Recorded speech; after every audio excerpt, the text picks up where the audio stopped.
Il y a deux types de variables dans Scratch, réponses que l'on trouve dans le menu capteur et les autres que l'on trouve dans le menu données. La variable réponse est une variable spécifique à Scratch. Elle existe déjà, on la trouve dans le menu capteur et pour la faire afficher à l'écran, on coche la petite case à gauche de réponse et on obtient un affichage à l'écran. Une variable, c'est comme une petite boîte qui est vide tant qu'on ne la remplit pas. Pour remplir réponse, on utilise l'instruction demander et attendre et c'est l'utilisateur qui donne un nombre ou un mot.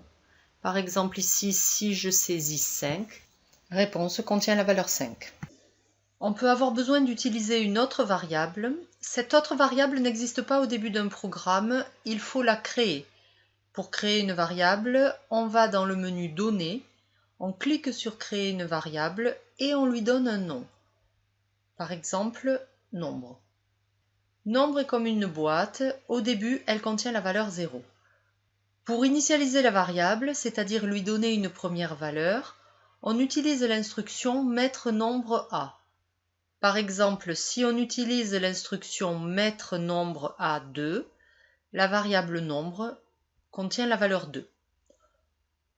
On peut aussi utiliser l'instruction mettre nombre à réponse pour garder en mémoire une réponse d'utilisateur.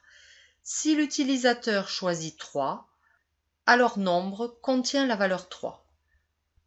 On peut ensuite changer le contenu de la variable nombre alors qu'elle avait déjà une valeur en utilisant par exemple mettre nombre à nombre plus 1. Si nombre contenait la valeur 3, elle contient désormais la valeur 4.